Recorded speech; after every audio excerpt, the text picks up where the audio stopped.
Hello, my name is Jonathan Gohstand. I'm responsible for product strategy here at PacketMotion. I'd like to take just a few minutes today and talk to you about how PacketMotion can protect and audit a three-tier application environment.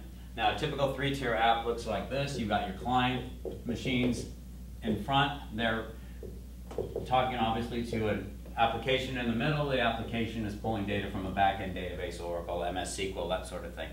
So what can we do to help protect the environment? Let's start in the middle. Let's start with the application. The applications are typically platforms of Windows Server or Linux, Unix variants. And what we do there is we use our probe technology monitoring and, where necessary, blocking activity into those systems.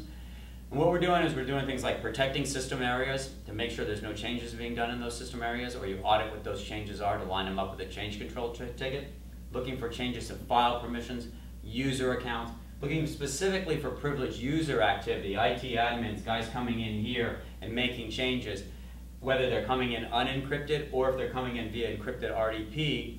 And in case of RDP, we selectively pull the security event logs, filter out just that RDP admin traffic. Bottom line is we give you strong protections for the platform upon which the applications are being hosted. Now on the front end, you've got the clients. The client machines are using a variety of techniques to access the applications. You might have web-based front end, you might have green screen, IA series, mainframe, that sort of thing. We can decode those transactions. In the case of SSL, we have an optional SSL decode appliance which can be inserted to decode. Now the nice thing is this is not in line with the application to client activity. It's still passive like the rest of our solution, so there's no chance we're going to slow down or take down the application. What we're doing is we're storing the audit trail itself, plus the information of the user ID at the application level and the Windows domain level. So I'll know, for example, that Joe on his client machine used the prod1 privileged user account to make a change to the application here. Okay, so you're getting an identity both at the application level and at the Windows domain level.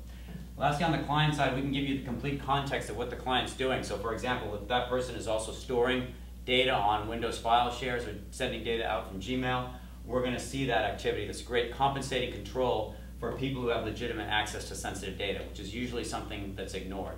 And that includes looking for examples of abnormal activity levels. So suddenly a lot more activities coming into the application.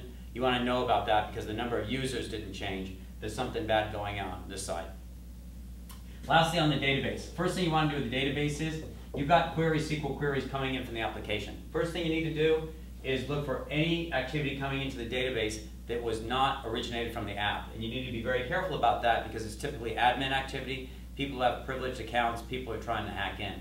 So the first thing you do is you use our solution to audit all of that activity. You can even block it if you don't like it. So if it doesn't come from an authenticated client, for example, I want to shut it down, or from sources I know about. So you immediately put a curtain around that type of activity because it's going to be very, very dangerous. Obviously, you're auditing the activity going from the application itself. It's usually less of a concern because you've got the application controls in front of you, but absolutely provide that too. And then the last thing is, in the case of encrypted activity, say in SQL Server, where I RDP in and then I jump up to the database as SA, as the DB admin account, we have the ability to pull selective log data from the database. So the concept here is very important. We're going to use our probe technology, looking at the network, to gather the vast majority of traffic, and we're going to use local auditing turned on the database, but just for the privileged users, which typically will be very little activity because they're just making small changes. So the majority of traffic we get from the probe, that critical administration activity that comes in encrypted, we get from pulling native data. So the bottom line is here, we're able to give you controls across the three-tier application complex, including IT admin activity, as well as the activity of the clients, with a single solution that requires no agents, no inline appliance, and the minimum logging level to get the job done.